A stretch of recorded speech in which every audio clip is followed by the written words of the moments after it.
Divorce doesn't have to be two sides duking it out. Our first guest says it can actually be collaborative. Joining us now for more, Barbara Gordon, family lawyer at Kleinman Gordon Family Law. And it's good to have you here at TVO, Barbara. Thank you, Steve. Okay, you're a collaborative lawyer. That's right. Which means what? That means that I work in a process where people work together. The couple and their two lawyers form a team to work through their issues together. And everybody's on the same team? That's right. There's one camp and not two. How is that different from regular family law? In regular family law, there are two camps. In the court situation, the camps duke it out, as you said, whereas in mediation, there are two camps and they're negotiating between the two camps. Whereas in collaborative, it's a team that works together to generate options that will help the couple to work out a new plan for their family. So let's assume divorcing spouses arrive. Do they each bring their own lawyer, as in when they're duking it out? Yes, they do. They do. So each side has its own lawyer. Yes, each side is represented by a lawyer that is practiced and certified as a lawyer that does collaborative. And is there like a judge or an arbitrator in there as well? No. So it's just the four of you? No middleman. But you can bring it's a team sort of oriented practice, so that if there are issues about parenting that are difficult, you can bring in a social worker or a psychologist that has also certified to practice in the collaborative process, and that person will help the team out with the parenting questions. Why has this practice, in your view, started to emerge? I think that the world is becoming a little bit more settlement-oriented, at least my world, my legal world. People are finding that court is not only expensive financially, it's very expensive emotionally. It tends to destroy families when people are just given free rein to attack each other. And they're much more interested in finding ways to work together through these expensive issues. How do two people who are in many ways grieving the end of something, how do they sort of put aside all of their anger, their frustration, their bitterness, their whatever, in order to be on the same team? Sounds very hard to do. It isn't. It's a skill.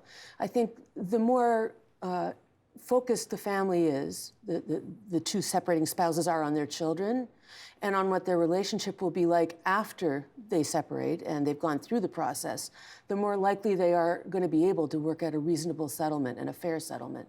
So we actually speak to our clients separately about how to be respectful in the room and how to say things that will move their case, move the negotiation forward as opposed to taking 10 steps backward by yelling at each other.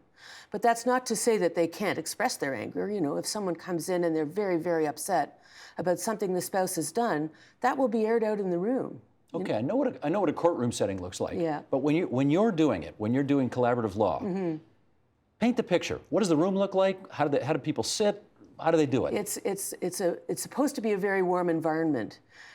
We actually always serve food. I'm well known for it. I bring in a lot of bagels to my meetings. Because bagels solve everything. That they do. I think the bagels are the answer to most of the world's crises. But I would sit here, and my client will sit here, and the other client will sit across the table. So it's a regular boardroom. You do sit opposite each other. Yeah, we do. It's a choreographed arrangement. The lawyers speak beforehand about how you're going to set up the room and what will work best for the clients. So sometimes we'll put them side by each. It really depends on what's important to these two people. If a couple feels like they're still getting along great and they're friends and they don't want to be torn apart by this process, we'll put them beside each other. Oh, okay. But more often than not, it's easier to talk to someone across the table like I am with you. Do kids ever show up? No, we don't involve children directly in the process. But when I spoke about the parenting professional, they will sometimes meet with the children or have another parenting professional meet with the children and bring that interest into the room. So if you have someone in the team, we also have financial professionals too. If we have very, very complex issues, we're not business valuators, we're lawyers. So we'll bring in a certified financial professional to speak in the room. So you can have as many as 4 professionals along with the two parents in the room. And let me go back to the kids for a second. So they're not in the room, they're not part of that process, No. but you may have a professional advisor who will interview the child That's privately right. or something like We'll that? have spoken with the child. If the child wants a voice, they're going to get a voice. And do the children How old do you have to be to have a voice in that process? You know, it's a sort of a moving target. It depends on the maturity of the child. We say that a child between the ages of about 12 and 14 will vote with their feet in a parenting arrangement. You know, you can set up all the residential arrangements you want for a child, but if they've got a date with a friend, they're gone, right? Yeah, they're going to do their own thing. Right. What do your clients like about this process compared to duking it out in court? Well, I think they definitely feel heard. I think a lot of them feel that at the end of the day, their relationship is not been destroyed. In some cases, it's been enhanced, where they've worked through some issues that caused the separation, and their post-separation relationship is a friendship. So for them, they feel a lot better about that than having killed each other on the stage of the courtroom. It's also a private process, so it's not like in the court system where all your dirty laundry is aired. In the collaborative system, it's all kept private. And everybody agrees that it's got to stay private. That's right. It's all sealed. That's right. There's a written agreement that you cannot go to court. If you do choose to leave the process and go to court, your lawyers are disqualified, and you have to get new lawyers. In terms of cost, obviously cheaper than going to court, I presume. It depends. The facts are what drive the cost of a case. The more complicated the case, the more expensive it's going to be. But fighting about things and aggression and manipulation, that'll double the cost. So yes, if in the court setting you are encouraged by your counselor, someone else, or your new girlfriend to be aggressive and get them, right, that's going to be more expensive. I'm told that going through it in the courts, I mean, if you really want to battle it out in the courts, you know, $50,000, $100,000, $200,000? Easily. How about in your process?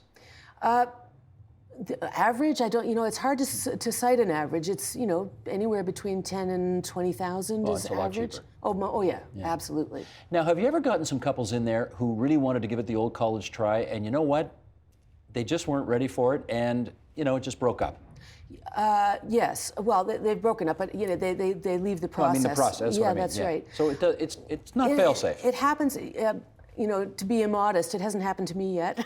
Somehow, I've managed to land wonderful lawyers on the other side and other professionals, and no one's left process with me. But, I hear that when they do, at least some of the issues have been resolved, and they've covered a lot of the ground that they needed to cover. But, some people just need a judge or an arbitrator to help them, make decisions.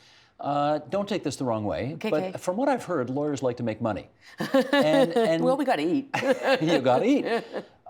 If you get paid less to do it this way as opposed to battling it out in court, why would you as a lawyer prefer this process? Because, again, there's a difference between financial benefits and emotional ones. And I found the court process so exhausting that I've left it. I actually don't practice in court anymore as of this summer. And there's volume, too. My practice is extremely busy since I left court. So more people prefer doing it this way now? They do. I'm much happier in this process. Do you ever turn clients away? I will turn them away if it's clear that they're not really interested in settlement, and if they need court. I had a client once that she was almost an indentured slave, really, and she would, even having a lawyer in the room with her would not have empowered her.